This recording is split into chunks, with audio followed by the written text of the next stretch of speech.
ئازیزانی کورسانی و سڵاوتان لەبێت ئەم ئێوارەیەش لە بەرنمەیەکی نوێی فیل لە بەغداد لەگەڵتان دەبین. ئەم ئێوارەیە بە گرنگی دەزانین باس لە ماف و ئیمتیازاتی کەسوکاری شەهیدان بکەین کە ئێمە دەزانین کورد لەوەتەی هەیە بۆ ئازادی و بۆ سربەخۆیی شەهیدی داوە. ئێمە دەزانین بە هەزارەها ڕۆڵەی گەنج و جوانی ئەم وڵاتە لە پێنا و سربەخۆیی کوردستان ڕۆح و گیانی خۆیان بەخشیوە. ئێمە دەزانین کوردستان ڕووبارێک خوێنی داوە بۆ ئەوەی کە ئێمە ئێستا بەم شێوەیە بەم سربەخۆیە لە وڵاتی خۆماندا بژین، هەست بە ئەمان بکەین، مەترسی لەسەر خۆمان و خێزان و ماڵ و منداڵمان نەبێت. بۆیە گرنگە ئێمە هەر کات کە باس لە مافی کورد دەکەین لە بەغداد، گرنگترە کە باسی مافی کەسوکاری شەهیدان بکەین، چونکە ئەگەر کورد ئەو مافە یاسایی و دەستوریانی کە پێویستە عێراق بیداتێ جارێک گرنگ بێ، بەڵام بۆ کەسوکاری شەهیدان دوو جار گرنگە قسە لەسەرەوە بکرێت کە نوێنەرانی ئێمە لە بەغداد بۆ بەدەستهێنانی ماف و ئیمتیازاتی کەسوکاری شەهیدان لە بەغداد چیان کردووە و دەبێ چی بکەن. ئێمە دەزانین جیاوازێکی زۆر هەیە لە نێوان موچەی کەسوکاری شەهیدان لە هەرێمی کوردستان و لە عێراقیش. چی بکرێ بۆ ئەوەی کە ئەم موچانە هاوتا بکرێ و تا ئێستا چی کراوە. لەسەرم بابەتە گفتوگۆ دەکەین بۆ ئەوەی بزانین کە یەکێتی تا چەند ڕۆڵی هەبووە لە بەدەستهێنانی ئەو مافانەی کە پێویستن بۆ کەسوکاری شەهیدان و ئەنفالکراوان لە هەرێمی کوردستان. یەکێک لەو میوانانەی کە ئەم شەو لەگەڵمانە خۆی کوڕە شەهیدێکە کە باوکی لە پێناو سربەخۆی ئەم کوردستانە گیانی بەخشیوە. زۆر بەڕێز کاک براکۆ شەهید شێرکۆ، زۆر بەخێر بێ کە کاندیدی یەکێتی نیشتیمانی کوردستانە لە بازنەی کەرکووک. زۆر بەخێر بێن کاک براکۆ. مامۆستا غەریب ئەحمەد بەڕێزیشتان زۆر بەخێر بێن. بەڕێزیان ئەندامی خولی پێشووی ئەنجومەنی نوێنەرانی عێراقن و جارێکی تر کاندیدن لەسەر لیستی 222 یەکێتی نیشتیمانی کوردستان بۆ ئەوەی بچنەوە ئەنجومەنی نوێنەرانی عێراق. فەرمونون دانیشن زۆر بەخێر بێن. وەک ئاماژەم پێکرد ئێمە زیاتر بابەتەکان لەسەر ئەوەیە کە چی کراوە و چی بکرێ بۆ کەسوکاری شەهیدان،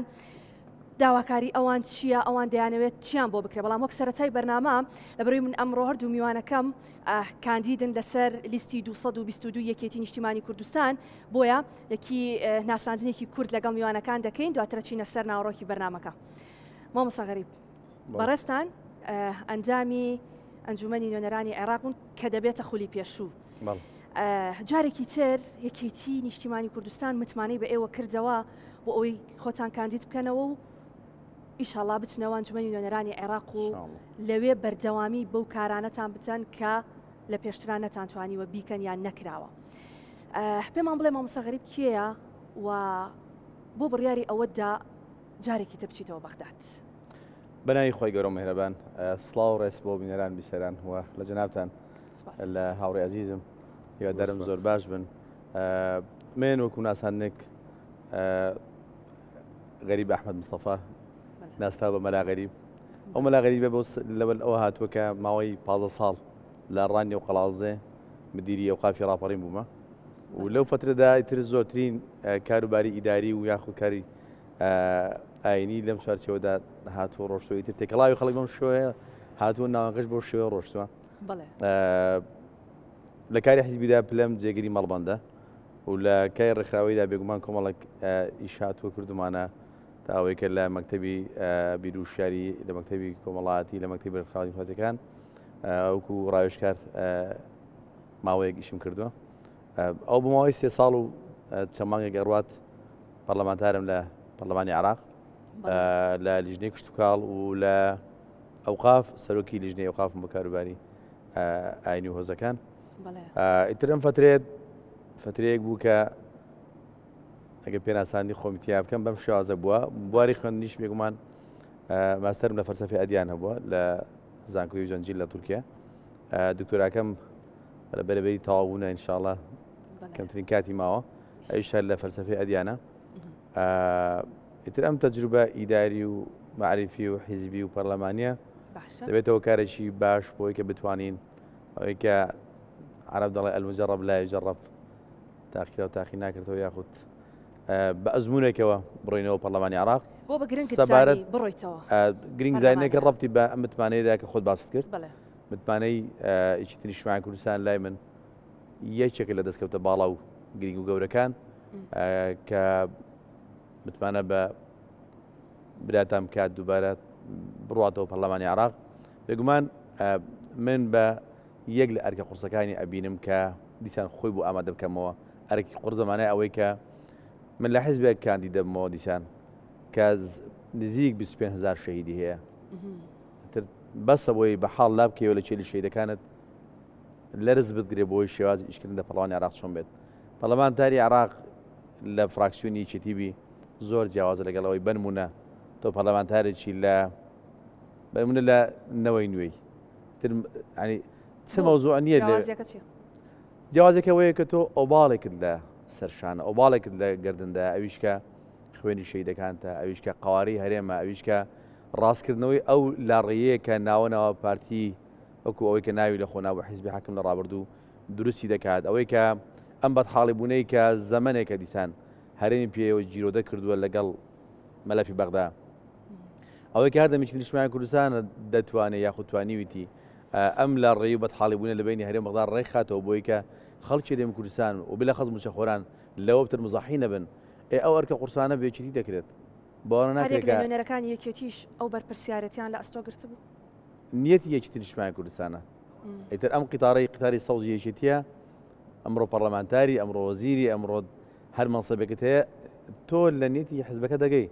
بۆیە لەو پێناوەدا چیت کردووە دەیکەی بۆی کە بتوانی بە خەڵک بڵێ من ئەو بەڵێنێکە بە چێلی شەهیدەکانم داوە ئەوە جێوەجێ دەکەم بە خەڵک بڵێ من ئەو متوانەی کە ئەو بەڵێنێکە بە خەڵکی هەرێمی کوردستان داوە جێبەجێ دەکەم و من وەک خۆم ئەو بەڵێنێکە بەخوای گەورەم داوە کە چۆن پێم وە خوای گەورە دەفەرمێت ئەقیمی الصەلاة ئاتی زەکا بەڵام لە هەل ناو قورئاندا ئاەتشترێ دەفەرمێت ئین الله کان عەلەیکم ڕەقیبا خوا چاودێرمانە کە بڕیار بێ خوایەک بە چاودێر بزانم کە بڕیار بێت لەوە شتێک بکەم کە سوالێک خوای گەورە لە قیامەتدا بیکات وەقیفوهم ئینەهم مەسئولون بە پرسیار بوون لە دنیادا چیتان کردووە ئەرچی منە لە چوارچێوەی سیاسەتی حیزبەکەمدا ئەوەندەی بتوانم کارێک بکەم خوا لەم ڕازی بێت و خەڵکی خوا لەم ڕازی بێت و ئەوەی کە تۆش باسیەکەی سەبارەت بە مەلەفی شەهیدان گەڕێم وڵات کوردستانە کە دەستی پێ کردووە تەواویشی کردووە دەستخۆش دواترە گەڕێم وڵات بە کاک براکۆش ناساندنێکمان بۆ بکە هەرچەند کەم کەس هەیە ناوی شەهید شێرکۆی بەرگوێ نەکەوت بێ نەیناسی بێ نەیزانی بێ کە شەهید شێرکۆ چ قارەمانێک بووە ئێستا پێش هەموو کەس شانازێکی گەورەیە بۆ من کە لەگەڵ کوڕی شەهید شێرکۆ دانیشتوم و لە هەمان کات شانازێکی گەورەیە کە ئەو کاندیدە بۆ ئەنجومەنی نوێنەرانی عێراق دەوێ لەوێ شەڕی بەدەستهێنانی مافەکانی کورد و بەتایبەتر مافی کە سوکاری شەهیدان بکات چونکە ئەو خۆی کوڕە شەهیدە و لە مەعانات و لە ئازار و ناڕەحەتی کە سوکاری شەهیدان بە باشتر تێدەگا دووبارە بەخێر بیت پێمان بڵێ براکۆ کێیە بۆ بڕیاری ئەوەدا بچیت ئەنجومەنی نوێنەرانی عێراق و دەتەوێت لەوێت چی بکەیت زۆر سوپاس لانەخان بۆ هەموو قسەکانت جێگەی ڕێز بوو بۆ من براکۆم کوڕی شەهید شێرکۆی فاتح شوانیم لە عایلەیەکی کورد و لە عایلەیەکی کورتپەروەر و لە عایلەیەکی پێشمەرگەیە لەدایک بووم ژیاوم پەروەردە بووم و ئەوەی کە فێری بووم کوردایەتی و کورتپەروەری و پێشمەرگایەتی و نیشتیمان پەروەری و نیشتیمان دۆستیە و من لە ساڵی 2015 کە باوکم شەهید بوو ئەرکێک کەوتە سەرشانم کە دانە بڕێم لە خەباتی کوردایەتی دانە بڕێم لە خزمەتکردنی میلەتەکەم چۆن باپیرم لە ساڵی 1958 پەیوەندی کرد بە شۆڕشتی کوردەوە و لەو لەحزەیەوە بنەماڵەکەی ئێمە لە خەبات دانە بڕاون لە کوردایەتی و لە خزمەتکردنی میلەتەکەمان دوای ئەوە باوکم و دوای ئەوەش کە باوکم شەهید بوو لە ساڵی 2015 یەکسەر بڕیارمدا بێمە ناو ڕیزەکانی خەبات و تێکۆشانی میلەتەکەم بۆیە لە مەکتەبی ڕێخستنی یەکێتی نیشتیمانی کوردستان پلەی ئەندام هەڵبەندم وەرگرت و 5 ساڵ خزمەتم کرد دوای ئەوەش لە ساڵی 2020 بووم بە ئەندامی مەکتەبی هەڵبژاردننی یەکێتی نیشتیمانی کوردستان و 5 ساڵیش لەوێ خزمەتم کرد دوای ئەوەش لە ماوەی ئەو 10 ساڵی ڕابردووە بە شانازیەکی زۆر گەورەوە باسی یەکەم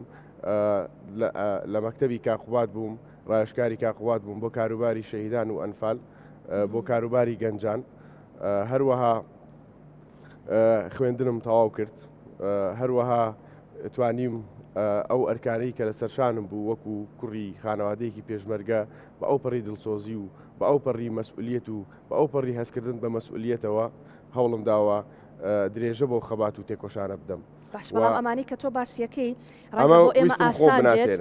بەڵێ ئەو هەموو ئەوانی کە تۆ باسیەکەی ڕەنگە بۆ ئێمە ئاسان بێت کە ئەمە براکۆیە خوێندنی تەواو کردووە ئەمە ئیشەکانیەتی بەڵام ڕەنگە بەتەنها براکۆ لەو مەعاناتە بزانێت کە فەراغ و بۆشایی بێباوکی چۆن براکۆی گەیاندا ئەم ئاستی ئێستا. ئەو کاتەی کە من زۆر جار قسەیەکم هەیە ئەیکەم ئەمە قسەیەکی دڵمە خوانە خواست بۆ ڕاکێشانی عاتیفە و ئەو شتانە نییە. ئینسانێک کە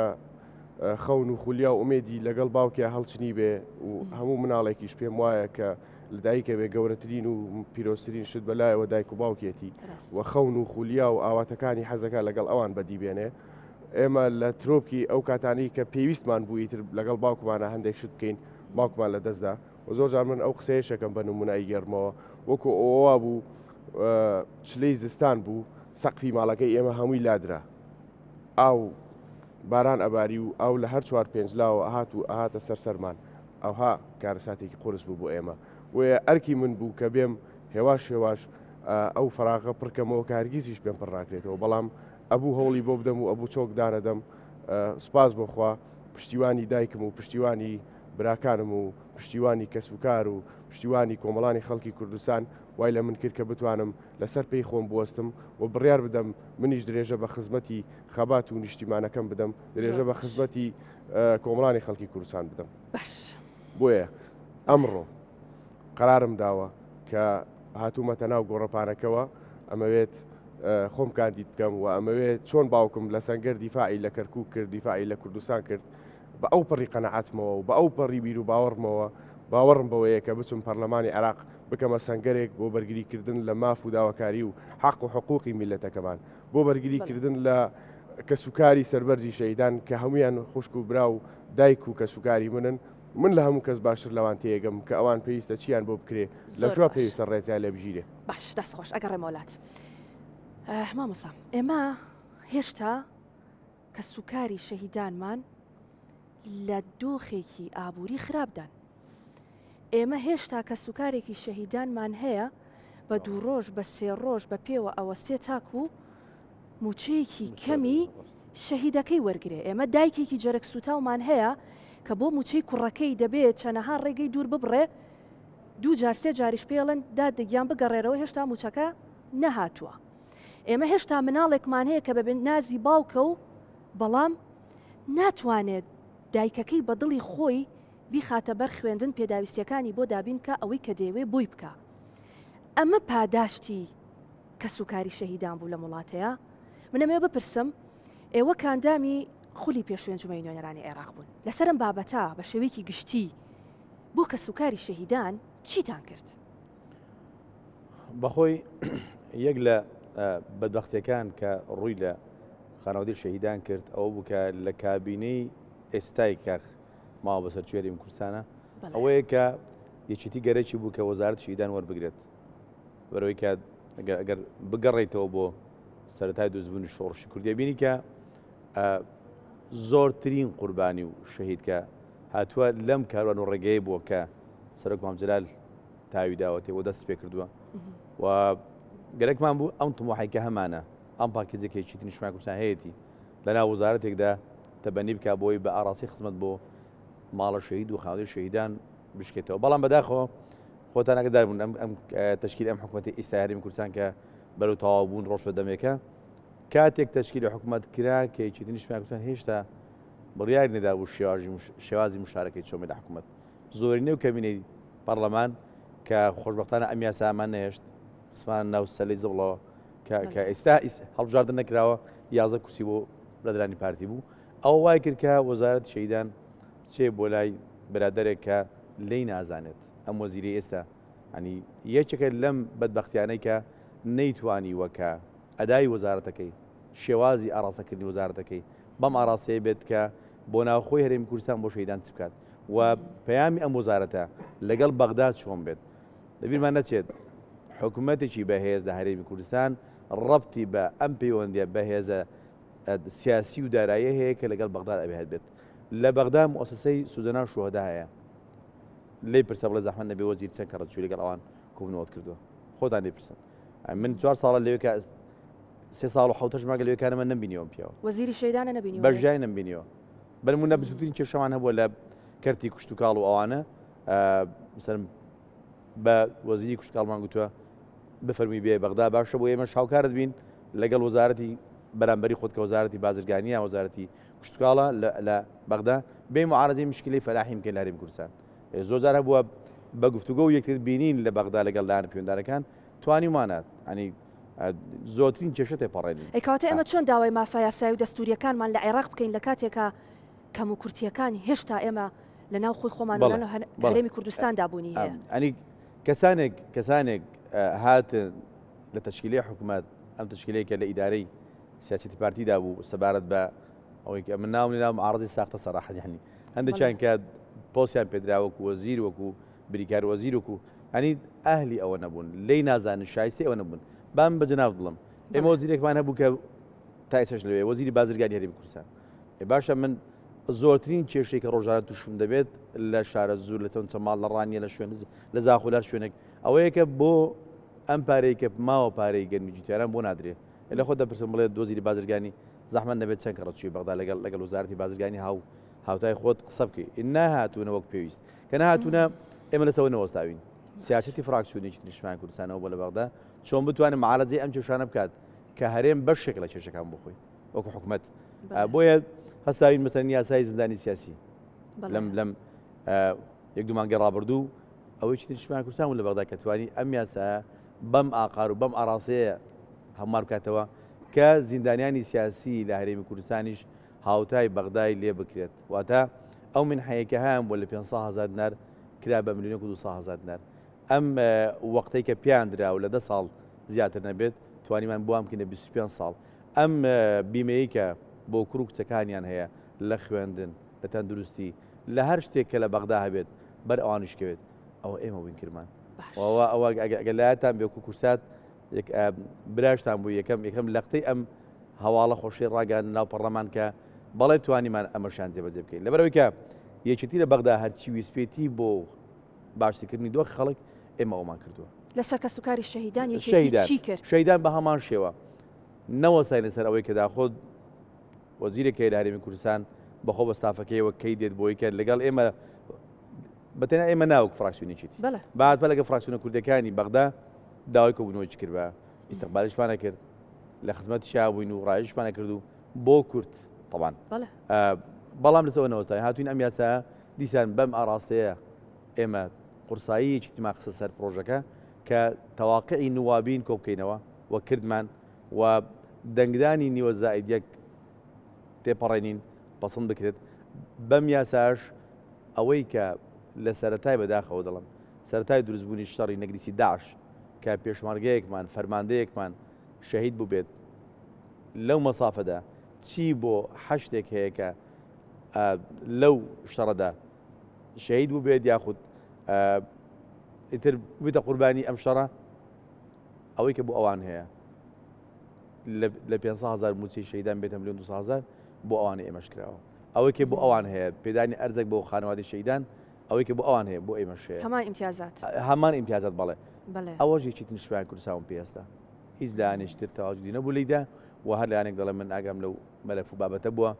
بابێ قسە بکات واتە ئەمە یاسای 2024 ئەو یاسایە بوو کە تایبەت دەستگای شەیدان لە عێراق ئەو خاڵانی کە لە بەرژەوەندی کورد بوو بەڕاستیەکێک لەوانە ئەوە بووکە ئەوانەی کە شەهیدی داعش بوون یان کە سوکاریان لە ناوچە جێناکۆکەکان بێ موچەیان هاوتای بەغدای عێراق لێگرێت شەهیدانی عێراق و هەمان ئیمتیازاتی ئەوانیش وەرەگرن بەڵام ئەمە تەنها تایبەتە بە ناوچە جێناکۆکەکان لەبەرەوەی ئێمە لە هەرێمی کوردستان یاسایەکی تایبەت بە خۆمان هەیە بەڵام کێشەکە لەو یاسایەدا دواترە گەڕێم وڵات ئێوە لە ناو خەڵکن ئێوە دەزانن کە سوکاری شەهید چی دەوێت کە سوکاری شەهید داواکاریەکانیان ئەوەندە گران و قورسە کە وەزیرێک نەتوانێت بچێتە بەغداد بووی بۆیان چارەسەر بکە وەڵا لانەخان کە سوکاری شەیدان پێم وایە سەربەرزترین خەڵکانی ناو کۆمەلگان و ئەوان خەڵکیان کردوە بە قوربانی ئەوان گەورەترین و ئازیزترین کەسەکانی خۆیان کردوتە قوربانی بۆ نیشتیمانە بەڵام داواکاریەکانیشیان داواکاریەکی زۆر سەرەتاوی مافێکی زۆر بەسیتە چۆن کەسێک کە خانەنشینە بێ پێویستە موچەی بۆ ببڕێتەوە چۆن کەسێک کە خزمەتی هەیە پێویستە زەوی پێبدرێ باشە کەسێک کە ئەزیزترین کەسی خۆی لە ژیان بکاتە قوربانی نابێ ئەم شتانەی بۆ دابین بکرێ ناوێت کەسێک کە لە وڵاتێکی وەکو عێراقا هەردووکیان بۆ یەک هەدەف شەڕیان کردو هەردووکیان بۆ یەک کەس بۆ یەک ئامانج خۆیان بە کوژداوە خۆیان کردووە بە قوربانی وەکو یەک سەیریان بکرێ بەڵام بەداخەوە وەکو یەک سەیریان نەکراوە کاک دکتۆر و باسی ئەوەشی کرد کە ئەو یاسایەت هین کراوە دەنگی لەسەردراوە بەڵام تا ئێستا جێبەجێ نەکراوە بۆ زانیاریتە جێبەجێ نەکراوە لە ئەرزی واقع چکە بۆ نمونە ئێمە لە ماڵی خۆمانەوە من ئەیزان باسمان لەوە کرد وتمان ئەو شەیدانی شەڕی داعش بەڵێ شەیدانی شەڕی داعش ئەگەر لەو شەڕە خۆیان شەهید بوون یان کە سوکاریان لە ناوچە جێناکۆکەکان بێ بە پێی ئەو یاسایی کە لە 2024 پەسەند کراوە موچەکانیان هاوتای عێراق کرێ بەڵام تا ئێستا نەکراوە تا ئێستا پەسەند نەکراوە دەنگی لەسەر دراوە جێبەجێ نەکراوە دەنگی لەسەر دراوە دکتۆر ئاماژەی پێکرد لە پەرلەمانی یاساکە دەرچەوت دەنگی پێدراوە بەڵام جێبەجێ نەکراوە تا ئێستا جێبەجێ نەکراوە خۆتان لە پارێزگای کەرکووکن ئەزانن ینی ئەگەر بەڵێ اینجا من یەک شتێکی ترت پێ ئەڵێم ئەم من ڕۆژێک تازە بڵین شەش مانگ بوو باوکم شەهید بوو زانکۆم پۆلی شەشی ئامادەیم تاوا کرد 12 ویستم حەزم لە بەشێک بوو ئێستا نایڵم حەزم لە بەشێک بوو لی بخوێنم لە زانکۆ 2 دەرەجەم نەقص بوو دەرەجەیەک بوو یا 2 دەرەجە بوو نەقسم هەبوو بۆی لەو بەشە وەرگیرم لە کەرکووک لە هەمان کاتیشا یاسایەکەی لە عێراق ئەڵێ هەر کەسێک کە کوڕی شەهید بێ یاخود کچی شەهید بێ 5 دەرەجە ئەچێتە سەر معادلەکەی لە هەڵبژار لە هین لە معادلی ئیمتیحانی پۆلی 12 ئامادەی 5 دەرەجە عێراقەمە هەیە بەڵێ 5 دەرەجە ئەچێتە سەر معادلەکەی منیش کوڕی دەرەجە ئەوت بۆ نەکراتەوە منیش کوڕی شەهیدم هەموو کەرکووک و من پێم وایە عێراقیش هەمووی شەید شەرکۆ ئەزان کێ و چی کردووە لە کەرکووک چونکە سەرۆگۆزیرانی عێراق کاو کاتە حەیدەر عەبادی بوو هات بۆ ماڵی ئێمە هات بۆ ماڵی ئێمە و پێشوازیشمان لێ کرد ینی شەید شەرکۆ ناوێکی دیارە لەسەر ئاستی عێراقیش چوون وتم ئەمەوێ لەو بەشە بخوێنموانە وتیان ناتوانی وتم باشە ئێوە یاسایەکتان هەیە ئەڵێن کە کەسێک کوڕی شەهید بێ 5 دەرەجە بچێتە سەر معادلەکەی تیان ئێوە کوردن ئەو یاسایە شمولیەوە ناکە باوکی من لەسەر کەرکووک بۆ دیفاعکردن لە عەرەب لە تورکمان لە کرد لە ئاشور لە هەموو پێکاتەکانی کەرکووک بۆ پاراستنی کەرامەتی هەموو پێکاتەکانی کەرکووک شەهید بوو لەویایە وتیان ئێوە کوردن باوکت پێشمەرگە بووە ناتوانی دەرەجە ئەو ڕۆژە قەرارمدا وتم وعد بێ ئەبێ زانکۆ تاوە بکەم ئەبێ هەموو قوتی خۆم سەرف بکەم بۆی بچم شەڕی ئەمە بکەم لە بەغدا کەواتە ئێستا تۆ ئەزانی شەڕەکە کامەیە کە ئەبێ باش ئەیزانم کامەیە لە دڵی خۆم هەڵم گرتووە وعد بێ هەرچی بە من بکرێ هەموو ژیانی خۆم سەرفەکەم بۆ خزمەتکردنی میلەتەکەم وعد بێ هەرچیم بە من بکرێ ژیانی خۆمەکەم بە قوربانی بۆ دیفاعکردن لە مافی ڕەوای میلەتەکەم چونکە ئەوە ناحەقیەکی زۆر گەورە بوو لە منیان کرد نەک لە من لە هەموو مناڵی شەهیدێکی پێشمەرگە کراوە لە هەموو کە سوکاری شەهیدە کراوە کە لە ناوچە جێراکۆکەکانە باشە بۆ ئەبێ کەسێک کە لە حەشدی شەعبی شەهید بوو بێ حسابی شەهیدی بۆ بکرێ و یاسای شەهیدانە بیگرێتەوە بەس بۆ ئەوێ کەسێک کە پێشمەرگە بوو بێ و لەسەر هەمان ڕێگە خۆی بە شەهیدکردندا بێ یاساکە نەیگرێتەوە بۆیە پێویستە لەسەر ئێمە ئەم شتانە بۆ کە سوکاری شەهید بکەین کە سوکاری شەهید هەموو شتێک هەموو دقێک چاوی لەوە نییە پارە و نازام چی بۆ دابیم بکرێت ئیمتیازاتی حق و حقوقی یاسایی خۆی ڕەنگە ئەگەر تۆ دەرەجێت ئەو کاتە بۆ بکرایە یعنی بە دڵی خۆت ئەو زانکۆیت بخوێندایە بە مەلایەن دیناری بێنایە بۆ تۆ بەدڵیاییەوە ڕەنگە ئەوەی کە داوا دەکرێت تەنها پارە نەبێ باش کەواتە مامۆستا ئەو ئیمتیازاتانە یعنی سیری کە لە نمرەیەکەوە کە پێویست بێ لە وەرگرتنی پارچە زەویەکەوە لە نەخۆشکەوتنێک کە تۆ پێویستە بەوە بێ نەشتەرگەریەکە بۆ بکرێ و پارەکەیت پێ نەبێ لەوەی کە تۆ پێویستە بەوە بێت لە دەرەوە بخوێن ئەمانە هەموو ئیمتیازاتن یعنی کوڕ و کچی شەهید نابێ ئیمتیازاتانیان هەبێ بێگومان ئەوە شەڕی ئێمە بووە لەم خولەی پەرلەمان بڕیارماندا پێش تەواوبوونی خولی پێنجەی پەرلەمانی عێراق هەمواری ئەم یاسا بکەینەوە و کردیشمانەوە و لە وەقایعش بڵاو کرایەوە لە وەزارەتی عەدلی عێراقی کە کاک خالیشوانی بۆ خۆی وەزیرە لێش بڵاو کرایەوە ئەوەی کە ماوە ئێستا جێبەجێکردنی ئەم یاسا لەلایەن حکوومەتی بەڕێز محەممەد شیع سوودانیەوە و نەکرد ئەوە چەند یاسایش تریشە کە لە پەرلەمان تەشریعی بۆ کراوە و پەسەند کراوە ماوەتەوە سەر ئەوەی کە جێبەجێ بکرێت بەو ئومێدەین کات پێش تەوابوونی ئەم ساڵ ئەم 2025 ئەم یاسا لە حکوومەت بەرکار بێت و دڵنیاشم کە بەکار دەبێتکردنەوەی لە عراق شێوازی ئیشکردن عراق لەگەڵ هەرێمی کوردستان جیاوازە ئێمە دایان یاسا هەیە لە پەڵانی کوردستان پەرلەمان بڕیار دەدات حکوومەتی هەرێمی کوردستان ئیش پێ ناکات محافزەك لە ئەو لا ئیش پێ ناکات یان قایمەک ئیش پێ ناکات لە ئێوانیەت ئەگەر یاسای پەرلەمانی دەرچوو ڕێکارە یاساکانی خۆی مەساری خۆی دەبڕێت ئەچێتە سەرۆکایەتی کۆمار لەوێ پەسەند نەکرێت ئەدرێتەوە بە حکوومەت و دوای واژی بەڕێز شیع سوودانی حکوومەت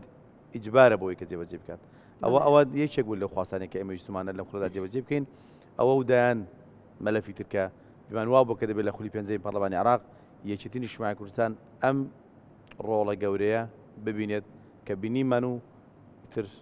ئەم پرسیارانێکە بۆ جەنابەت و هاوڕێ و بینەرانیش جێ پرسیارە ئەتوانین باسی بکەین بۆی کە بە من بڵێن کام پرۆژەیە لای خەڵکگرین بۆ کێچێتی ئیش ێسەر نەکردبێ باش ئەو یاسایی کە باسی دەکات باسمان کرد تەنها ئەو دوو خاڵیتیا کە لە بەرژەوەندی کوردەکانە لە نەناوچە جێناکۆکەکان بەڵام مەسلەی ئیمتیازات و مەسلەی ئەو مافانەی کە دەبێت بە کوڕکتی شەهید بدرێ و ئێمە لە زۆر وڵات دەیبینین کە سوکاری شەهید کارتێکیان هەیە ئەم باجا تەنانەت کە ئەچنە مارکێتەکانیشەوە ئەگەر بەسیترین شتیش بکڕێ داشکاندن و دیسکاونتی لەسرە یعنی بۆ بیر لەوە نەکراوەتەوە ئیش لەسەر ئەمانە بکرێ بە منداڵی شەهیدێک کە دەچێتە شوێنێکەوە کە حەزی لە شتێکە ئەم باجە دەربێنێت و کە یەی لە جیهازەکە دیسکاونتێکی باشی بۆ بکرێ با کە حەزی لەوە بوو لە دەرەوە بخوێنێ بچێ بخوێنێ یعنی ئێمە دەڵێن کە داوای ماف دەکرێت کە ئێوە نوێنەری کوردن لە بەغداد ئیشەڵا دەچنا ئەگەر چوینی ئیشاءالله پشت بەخوا بەڵام ئێوە نوێنەری هەموو کوردن بەڵام دوو جار نوێنەری کە سوکاری شەهیدانە یعنی ئەم بابەتانە زۆر گرنگە ئیشی لەسەر بکرێ وڵا من بۆ خۆم وەک شخصی خۆم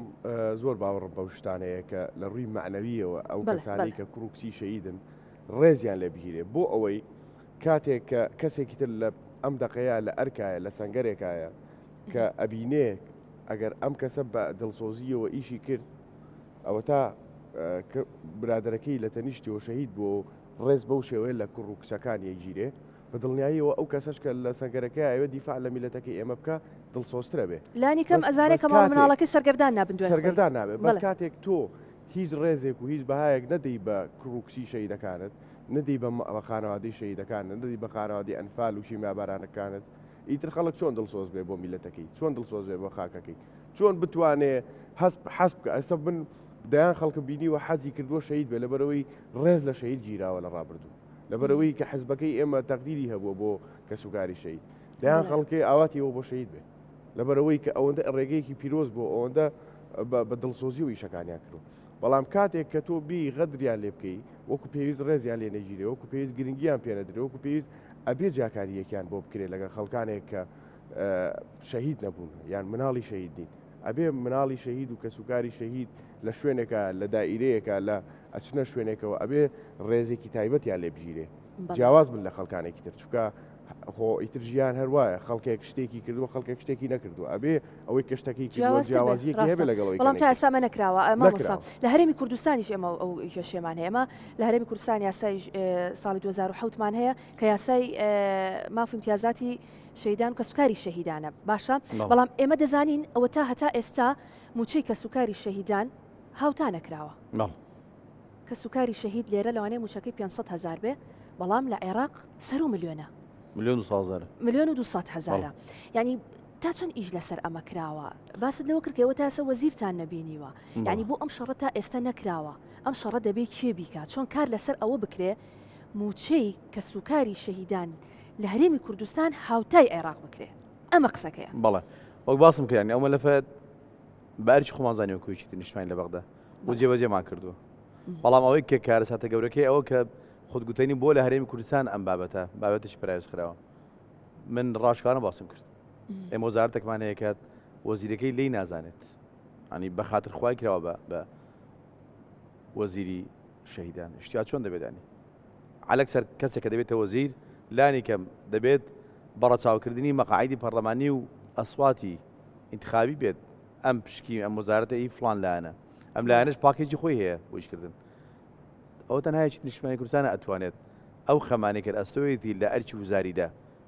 باش ئەدای بکات ئەگەر نافەرموتەوە دەیان وەزارەتمان هەیە بنمونە وەزارەتی ساڵ سروشتەکان لە هەرێمی کوردستان نەک نەبووتە مای خۆشحاڵی بۆ خەڵکی هەرێمی کوردستان یەک لە بەڵاکانی بەرۆکی ملەتی ئێمە کردو ئەم وەزارەت هەیە ئابووری سەر بەخۆی هێنا کوردی وێران کرد مەلەفی نەوت بەلێڵی دەڕوە سیاسەتی نەوت لێ ئەگەدانی ئەم شەریکاتانەی کە تایبەتن بەوە ڕاشکاو نییە لێ ئاگادارنی هەر بە سەحی بازەکرێتی ئەپەڕێت بۆیە کارەسات لەوەدا نییە کە ئەم دۆخی هەرێمی کوردستان بۆوە ئەوەی کە ئیشەکەی پێس پێدراوە ئەهلی ئەوە نینە ئەنی بۆیە لە کوردەواری دەڵێت کەسانی شیا بۆ شوێنی شێو لی نازانن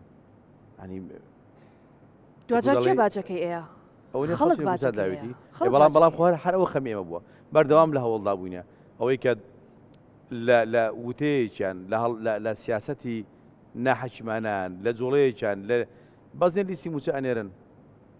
لە ئەوەی کە سەرەتای دروستبوون کێشەکانی بینی طیف سامی و وەزارەتی دارایی هەرێمی کوردستان یخۆ بینید ینی دەیان جار لیسی موچە ئەڕۆی بە سەقەت و پەقەتی ئەڕۆی چۆن بتوانێت چا بکردەوە بۆیە ینی جگە لە خەمە گەورەکەمان بۆی کە لە هەوڵدا بووین دائیم لە سیاسەتدا ڕاستی بکەینەوە لە مەلەفی دارایی ڕاستی بکەینەوە لە پەیوەندی ئیقلیمیەکان ڕاستی بکەینەوە پێیان بڵین هەرێمی کوردستان بە ینی قواری هەرێمی کوردستان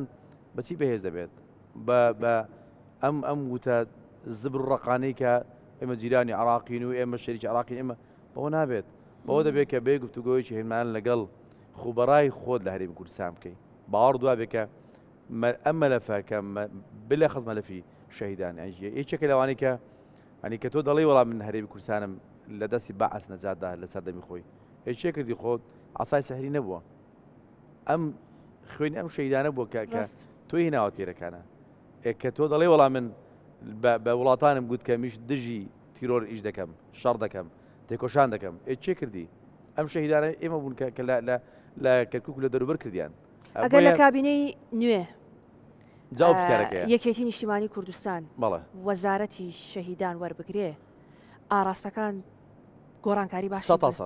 بەسەرایەت هیچ مزایلتیانە پاکێزی ئێستا یەکێتی نیشتیمانی و ئەم پەیامانی سەرک بافڵ بە بەردەوامی باسی ئەکاتەوە تەشکیلەی حکوومەتی داهاتووی هەرێمی کوردستان ناکرێت ناڕوات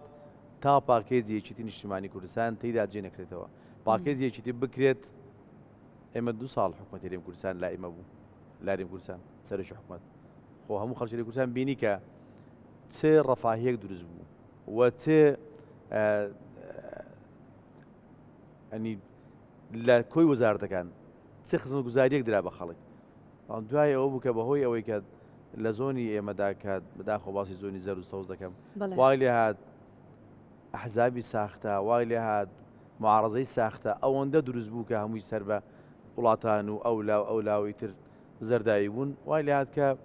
منطقی ئێمە لاوازکەن بەداخەوە ئێستا جیاوازترە ئێستا ئەم دەستە پۆڵاینی سەرک بافڵ هەیەی و بە پشت ئەستور بە کۆی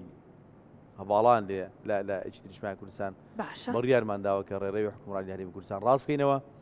و چیتر ئەم ئاغابەڵەیەتی کە لە تا ئێستا هەبووە نەمێنێت و مەلەفی هەرێم لەگەڵ بەغدا ئەم مەلەفە نەبێت کە بە کەیفی خۆیان ئەمڕۆ بڵێن ئابووری سەر بەخۆی و سپێن بڵێن نەوت هەیە و سوێن درۆ نەکات لە شێڵگەیەکی نەوتیدا و ئەوە نامێنێ تشکیلەی داهاتووی حکوومەت ئەوە دەبێت کە تشکیلەیەکی خزمەتگوزار دەبێت و ئەوە دەبێت کە مەلەفێکی ڕاست و دروست باڕاستی خزمەت باڕاستی وەگرتنی شایستی دارایەکان باڕاستی لاکردنەوە لە شەهیدان هەرێم لەگەڵ بەغای کرد باش بەڵام ئەمە بەچی دەکرێت بە شەڕی نوێنەرەکانی ئێمە دەکرێت لە بەغداد یۆت لە قسەکانی بوو ینی هەموو ئەوانەی من زیاتر ئاماژ لە بەرنامەکەم کە میوانەکانە هێنم دەمەوێت کاندیدێکە پێشتر لە ئەنجومەی نوێنەرانی عێراق کاری کردووە بەشدار بێ بۆ چونکە ئەوان لە ناو واقعەکەیان ئەوان دەزانن لەوێکی ئەگوزەرێ و بۆ هەر بابەتێک هەر فایلێک کە ئێمە باسی دەکەین ئەوان ئاماژیان بەوە کردووە کە دەبێت شەڕی لەسەر بکەی لەوێ جا شەڕەکە شەڕی کورد و عەرەب لەلایەک و شەڕی لایەنە سیاسەکانی خۆشمان لەلایەکی تر خۆت بە ئەو شەڕە ئامادە کردووە بەدڵنیاییەوە ئێمە بە تەواوی بیر و باوەڕمانەوە خۆمان حاضر کردو بۆی بچین دیفاع لە میلەتەکەمان بکەین ئەمڕۆ کورد پێویستی بۆەوەی خەڵکانی دڵسۆز بنێرێتە بەغدا بۆ ئەوەی کە دیفاعیان لێ بکە بۆ ئەوەی ماف و داواکاریەکانیان بۆ وەربگرێ بۆ ئەوەی شەڕ لەسەر ئیمتیاز و ئەو حەقە و حقوقانەی کە پێویستە بۆ میلەتەکەی ئێمە بەدەست بێنرێ ئەبێ بەدەستی بێنێ جەم بۆیە داوا لە خەڵکی کوردستانەکەم بۆیە داوا لە خەڵکی ناوچە دابڕێراوەکانەکەم بڕۆن دەنگ بدەن بۆ حزبەی بڕۆن دەنگ بدەن بۆ لایەنە سیاسیەی کە بە درێژایی تاریخ شەڕی بۆ ئازادی ئێوە کردووە کە بە درێژایی تاریخ شەڕی بۆ بەدەستێنانی مافەکانی ئێوە کردووە بڕۆن دەنگ بدەن بەو لایەنەی کە ئەتوانێت قسەیەک بڵێ و جێبەجێ بکات بڕۆن دەنگ بدەن بەو لایەنەی کە ئەتوانێت باشترین و بەهێزترین پەیوەندی هەیە لە بەغدا بڕۆن دەنگ بدەن بەو لایەنەی کە ئەیەوێت خزمەتێکی ڕاستەقینەی بێ مجامەلە و بێ ئەملاولا لەگەڵ ئێوە بکە ئەوە یەکێتی نیشتمانی کوردستانە باوەڕی بە خزمەتکردنی میلەتەکەیەتی ئەوە یەکێتی نیشتمانی کوردستانە ئەوە سەرۆکەکەی یەکێتی نیشتمانی کوردستانە کە سەرۆک بافڵە شەو ڕۆژی خسوەتە سەریەک ڕۆژێک پێیەکی لە هەولێرە ڕۆژێک پێیەکی لە بەغدایە ڕۆژێک لە سلەیمانیە ڕۆژێک لە واشنتۆنە ڕۆژێک لە مۆسکۆ بۆ بەدەستهێنانی ماف و امتیاز و داواکاری و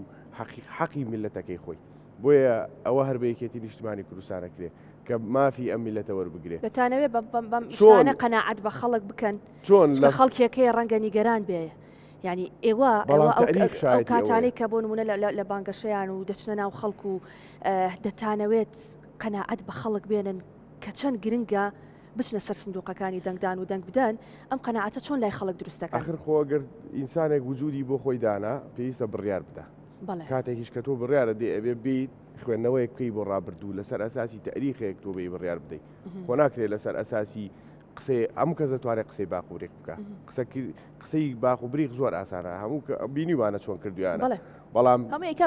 بەڵام پێیان جێبەجێ نەکراوە بەڵام درۆیان لەگەڵ میلەتەکەیان کردووە بەڵام بڕن سەیری تاریخی یەکێتی نیشتمانی کوردستان بکەن چۆن لە شەوەزەنگی تاریکیە شۆڕشێکی دویان هەڵگرسان توانیان ئەم کوردستانە بگێنن بە ئەمڕۆ توانیان ئەو عێراقە لەژێر دەستی ئەو دیکتاتۆرەی کە ناوی سەدام حوسێن بوو دەربێنن بە بیگەنە بەردەم پەتی سێدارە ئەوە هەر یەکێتی نیشتمانی کوردستان بوو و ئەمڕۆژ هەر یەکێتی نیشتمانی کوردستانە لە دوای پرۆسی ئازادی عێراقەوە بینی نێشێتی چۆن و بەچم نەهجێک و بەچەند نیەتێک ببورن ئێوە شەڕ بۆ میلەتەکەی خۆی بکە ئەو هەر یەکێتیە شەو ڕۆژی خستە سەر یەک دیفاع لە میلەتەکەی خۆیەکە ئەو هەر یەکێتیە شەڕی ئەو نەیارانەش ئەکا کە ئەیانەوێ ئەم کوردستانە بخەنە شێر دەستی خۆیانەوە بە هەوەسی خۆیان بەکاری بێنن بۆیە بڕۆن خەڵکی کوردستان خەڵکی هەرێمی کوردستان خەڵکی کورد داواتان لە یەکەم بڕۆن دەنگ بدەن وجود بۆ خۆتان دابرێن بایکۆتی دەنگدان هیچ ئیسیفادەیەک ناگەێنێ بەڵکو لایەنێک کە ئەوێ مجاملە و مجاملەی سیاسی لەگەر خەڵکەکەی خۆی بکە و درۆ لەگە خەڵکەکەی خۆی کە دەنگ بێنێ و بۆی بڕوا لەوێ بزنس بکە و تیجارەت بکە بە دەنگ و بە خوێنی ئێوە بەڵام ئەوە یەکێتی نیشتمانی کوردستانە کە هەموو کاتێک خۆی بۆ میلەتەکەی خۆی کردوتە قوربانی هەموو کاتێک خۆی خستۆتە بەردەم هەڕەشە و هەڕەشەی ناوەکی و دەرەکی بۆ دیفاعکردن لە میلەتەکەی خۆی بۆیە پێویستە بڕۆن دەنگ بدەن و دەنگیش بدەن بەو لایەنەی کە تاریخ شایەتی بۆدا بە چ شێوەیەک دڵسۆزی ئەم میلەتە بوو. باش مامۆستا هەر بەڕاستی ئێوە کە دەچنە ئەنجومەنی نوێنەرانی عێراق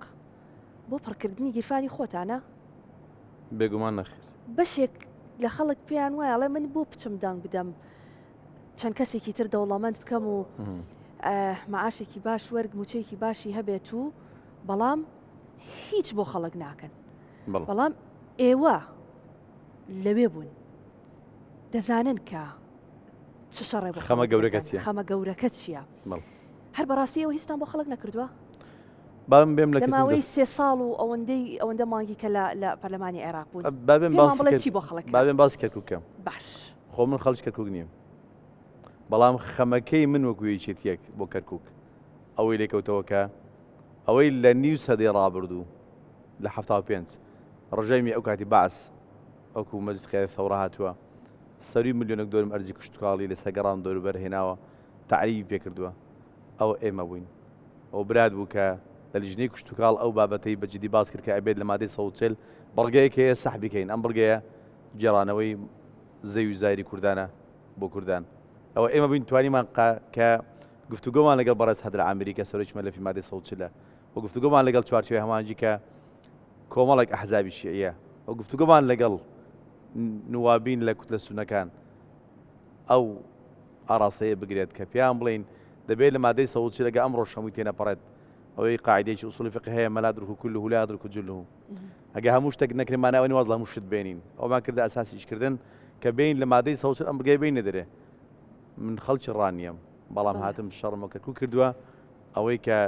جێڕانەوەی زەوی زاری کەرکوو ئەوە ئێمە بین کردمان ئەگە چی لایانی تر بە ساختەویستیان ئەوەی پەردە پۆشکە نەخێرەوە ئێمەین و بەڵام ئەوە موقعی ئەعلامی مجلس نواب بزانن چێ لەوێت ئەم شەڕەیە کردووە بزانن چێ لەوێ بەمیشە هەستا خۆ من هەڵەبجێی نیم بەڵام شەرەفی ئەوم بەرکەوت کە دەبینم 63 پەرلەمانتاری کورد هەیە دەبینم جگەلێکی نیشتیمانی کوردستان کەمترین خەم هەبوو بۆی کە چۆن بتوانین هەڵەبجە بکەینە 19هەمین پارێزگای عێراق ئەم گرتە ڤیدیۆیە کە لە کوشاتش بڵاوەوە بینیتان کە براتانە لە بەردەم دەرگەی قاعی دەستوری وەستاوە ناهێڵم نسای پەرلەمانی عێراق بشکێت بینیتان مەشهدەکە چۆن بوو مەشهدانی کە سەرۆکی پەرلەمان بوو پێی هەزم نەبوو ڕۆژتە دەرێت لەگەڵ ئەو چەندین پەرلەمانتاری سونە ڕۆژتە دەرێت مەحسین مەندەلاوی کە لە مکەونی شیعە بوو بە نائب ڕئیس ڕۆژتە دەرەوە لەگەڵ ئەو چەندین شیعە چوونە دەرەوە مایەوە کاک شاخەوان کە خەریک ئەویش تەحەفوزیای کرد چۆن بتوانێت بیڵێ تر ئەو بکە بینیتان 170 شتێک نائبمە 166 ساڵ بەشکات بۆ خوارەوە ئەوە براتان بوو کە لەوێ وەستان نەهێڵم چیتر پەرلەمانتارانی شیعە سونی بڕۆنە دەرەوە بە عیلاقات خۆمان دانیشین ئەزانی بزڵ باوەشیان لێ دەم و دانیشن بۆ خاتی ئێمە ئەزانی یەک لەم پەرلەمانتارانی کە کاریگەری مەسە دروست کرد چێ بوو کوڕی سوڵتان هاشم وەزیری دیفاعی پێشووی عێراق بوو کە مجریمی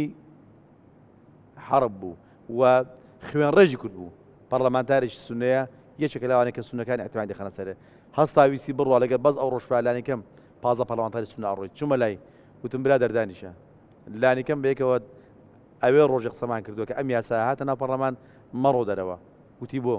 وتم ئەزانی باوکت چەندە عەلی حەسەن مەجید لای کورد ناشیرنە باوکت ناشیرنترە لەو تۆ دەوێت بە تەواجودی خودمانەوە ناو پەرلەمان بە خەڵک بڵێ کە ئێمە متعاطفین بۆ هەڵەبجە وەستا وتی بەجددی خۆباکم وەزیری دیفاع بووە عەلی حەسەن مەجید کردی وتم بەڵام وەزیری دیفاع بووە ئیمزاکە ئەو بکە چیمیا لە هەڵەبجە بدرێت ئەنفال بکرێت توانیمان خالید کە کوڕی سوڵان هاشمە برات قەنەعەت پێبێنە کە دانیشێتەوە لە جەرسی پەرلەمانی عێراق وە دەنگ بە پارێزگای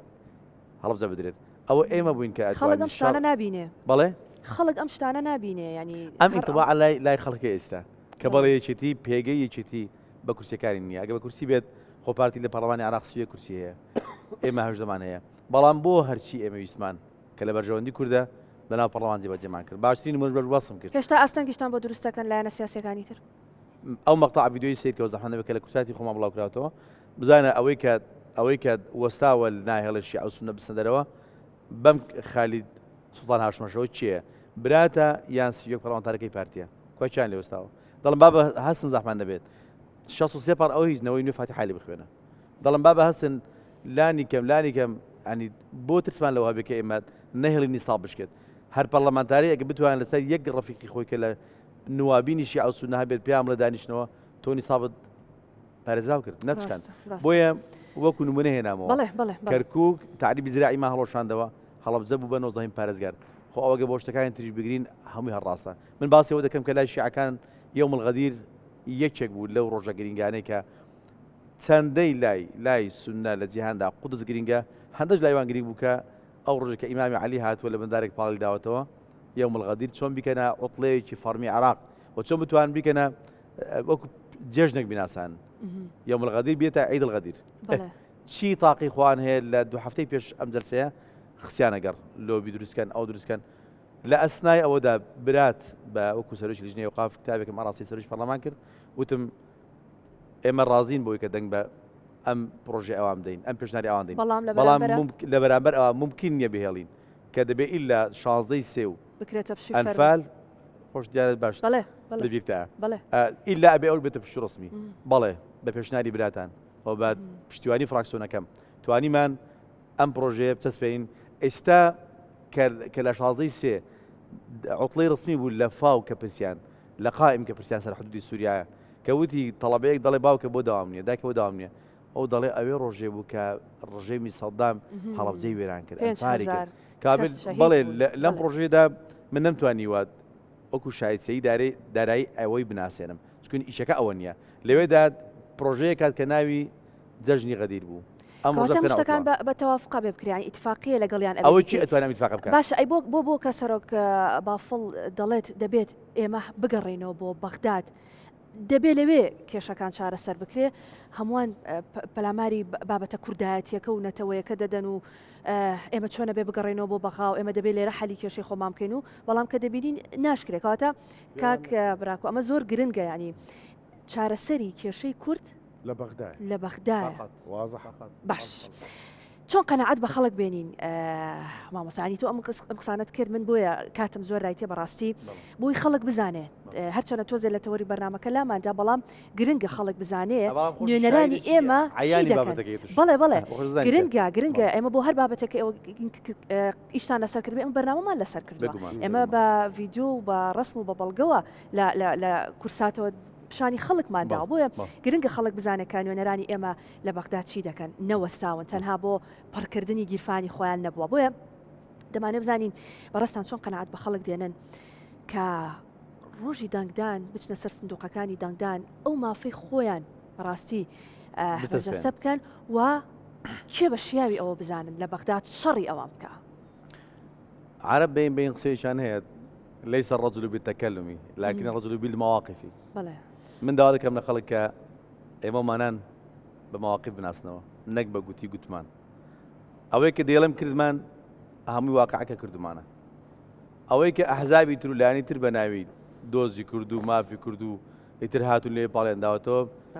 تۆ بەم بڵێ ئەم ئیشە ئێوانە بەنمونە من باسی بچووکترین نمونە بکەم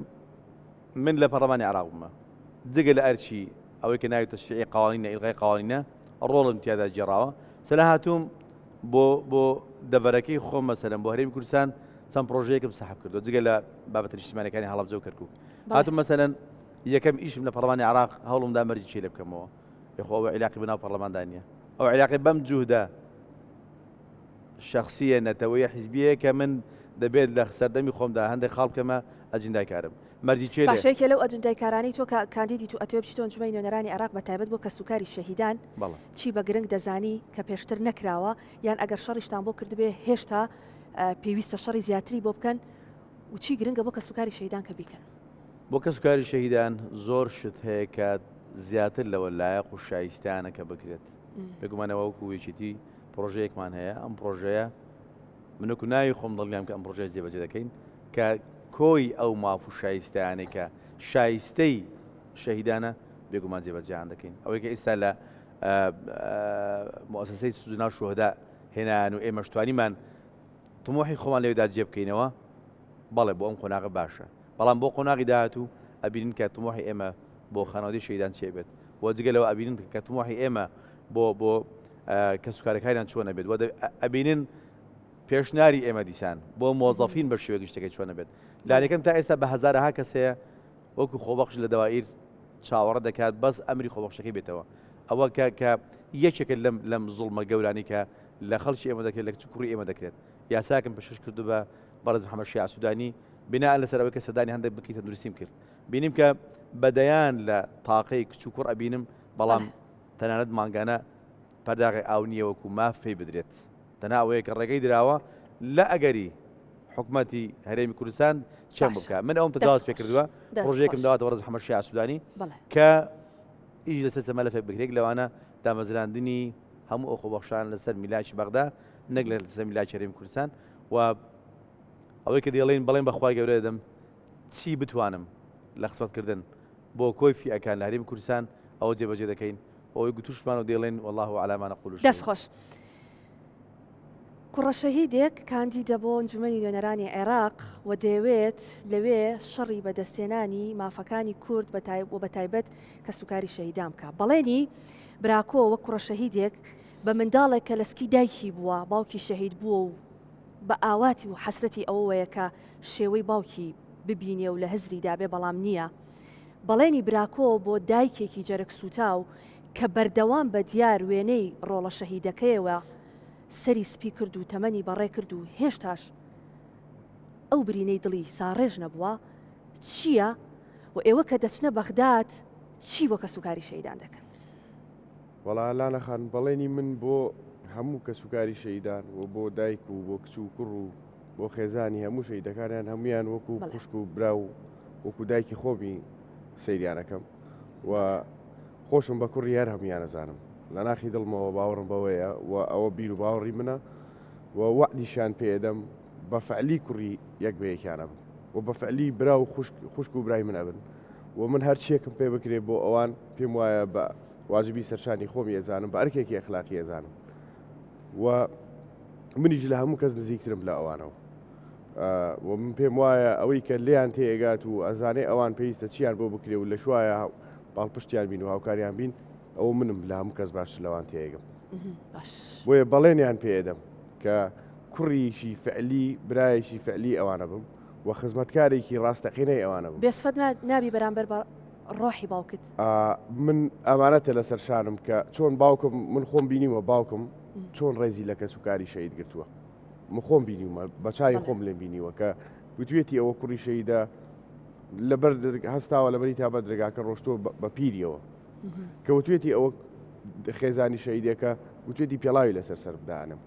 ئەوە ئەدەبی باوکم بووە بەرامبەر بە کەسوکاری شەیدان ئێستا من چۆن بتوانم کە خۆشم ئێستا کوڕە شەیدم لەسەر ئەو ڕێگە و ڕێبازە لابتە بۆیە ئەوە وعدی منە بێ بۆوان کەواتە لە 4 ساڵی ئایندەش ئاگە دەرچوو ڕووبکەرە کامێرەکەت کا بە کامێرەی منە کامێرەی تۆ ڕووبکەرە کامێرەکەت لێرەوە کەسوکاری شەهیدان بەرامبەرت وەستاون دەتەوێت چیان پێ بڵێ لێرەوە سەری ڕێزیان بۆ دانەوێنم دەستی دایکی شەهیدەکان ماچەکەم دەستی برا و خوشکەکارم ئەگوشم کە وەکو خۆم کچ و کوڕی شەهیدن وعدیان پێدەم من نوێنەرێکی حەقیقی ئێوە ئەبم من نوێنەرێکی ڕاستەقینەی ئێوە بم و من خزمەتکارێکی ڕاستەقینەی ئێوە بم چونکە بۆ ئەوە ئەم ڕێگەیم هەڵبژاردووە ئەو نەقسانی کە لە ڕابردوو بەرامبەر بە ئێوە کراوە ئەمەوێ شەڕی لەسەر بکەم کە خۆشم غەدرم لێکرا بۆیە ناهێڵم غەدر لە ئێوە بکرێت. براکۆ شەهید شێرکۆ کاندیدی ژمارە 22 لەسەر لیستی 222 یەکێتی نیشتیمانی کوردستان لە پارێزگای کەرکووک کوڕی شەهیدە و ئەو دەزانێت چۆن شەڕی کوڕ و کچ و کەسوکاری شەهید دەکات لە ئەنجومەنی نوێنەرانی عێراق کەسوکار و خزم و دۆستانمان لە پارێزگای کەرکووک با دەنگەکانتان بۆ کاک براکۆ بێ. مامۆستا غەریب ئەحمەد کاندیدی ژمارە 6 لەسەر لیستی 222 یەکێتی نیشتیمانی کوردستان کە ساڵانێک خزمەتیان لە ئەنجومەنی نوێنەرانی عێراق بەرامبەر بە کورد کردووە ئەوان بوون باوەشیان دەکرد بە پەرلەمانتارانی عەرەب کە بیان خەنە ژوورەوە بۆ جەلسەی پەرلەمان و دەنگ بدەن بە پارێزگابوونی هەڵەبجا ئەوان بوون کاریان لەسەر ئەوە کرد کە 16 سێ بەڕەسمی بکرێتە پشوو لە عێراقدا ئەوان بوون کاریان لەسەر گەڕاندنەوەی زەویەکان کرد بۆ جوتیارانی کەرکووک و کوردانمان لە کەرکووک بۆیە با دەنگەکانتان بۆ کاندیدی ژمارە 6 لەسەر لیستی 222 یەکێتی نیشتیمانی کوردستان بێ لە پارێزگای سلێمانی. سپاس کە تا ئێستا بینەرمان بوون بە هیوای سەرکەوتن بە هیوام لە ئەنجومەنی نوێنەرانی عێراقتان بینمەوە. سپاس بۆ ئێوەش تا بەرنامەی داهاتوو بە فایلێکی تر لەگەڵتان دەبین شاد و بەختەوەر.